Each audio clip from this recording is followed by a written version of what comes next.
Hello and welcome to the Evercade Retreat. Gene Joke here, and today I'm bringing you a review and ranking of Treasure Island Dizzy from the Oliver Twins collection. Treasure Island Dizzy was originally developed for the ZX Spectrum and Commodore 64 and so on, but the version we have on the Evercade is the NES port. Treasure Island Dizzy, a game that asks, what if your protagonist was an egg with legs, no weapons and a death wish?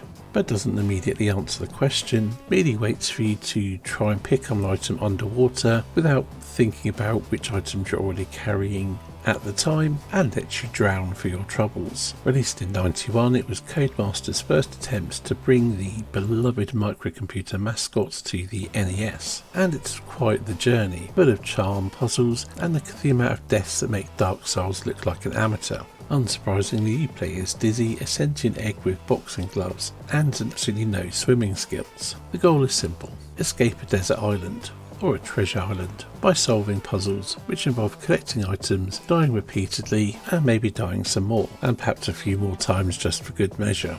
Oh, and did I mention you only get one life, so you're starting the whole game over? At least you would be if you didn't have save states. But be careful with those, because it's entirely possible to soft lock yourself. The controls don't help. Dizzy moves like he's more tipsy than dizzy. The jumping itself is fine, but when you land you'll just roll along because he's an egg and they roll along. One wrong move and it's back to the start. No lives, no continues, just existential dread. Yeah, I went there. Visually it's not too bad. Bright colours, a generally whimsical look to the environments, and Dizzy is animated as well as an egg with boxing gloves could possibly be on the NES. There are enemies including crabs, birds and fish that exist solely to ruin your day. They don't chase you, they just move back and forth waiting for you to misjudge jump and shatter you into 1,000 pieces like the fragile egg you are. Seriously, these guys are no joke. On the audio front, sound effects are minimal. The music is extremely jolly but also more grating than a cheese grater. That's grating the smegma from your unhygienic man parts. Did I mention it's repetitive? Hearing the same tune over and over while dying over and over and restarting numerous times. Did I say it gets repetitive? Puzzles are the heart of the game.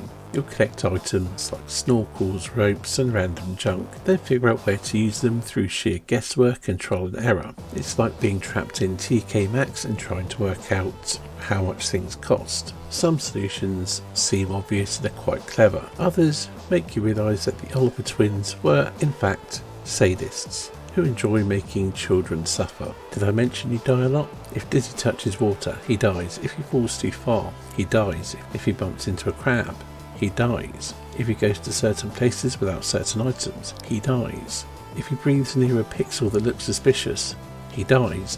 No lives, no continues, just a restart and a slow descent into madness. It's brutal, but in a weird way, it's kind of charming. Like British weather, miserable, unpredictable, and somehow nostalgic. And by charming, I mean charming in the way a serial killer is charming. I strongly suspect the Oliver Twins, I suspect that if they hadn't gone into game development and gotten their kind of sadistic tendencies out in game development, that they may well have become serial killers.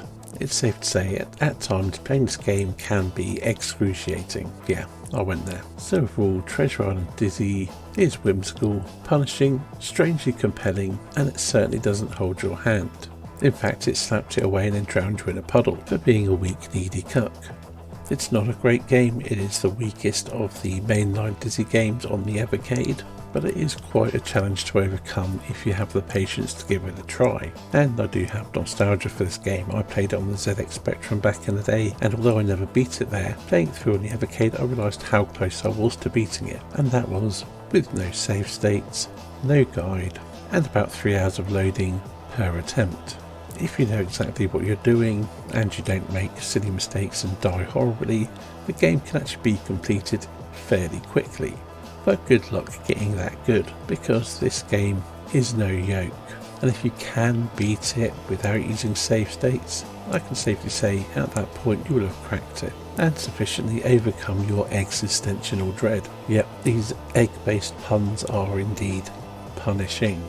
I don't think the NES version is the best version of this game, but it's perfectly fine as far as this game goes.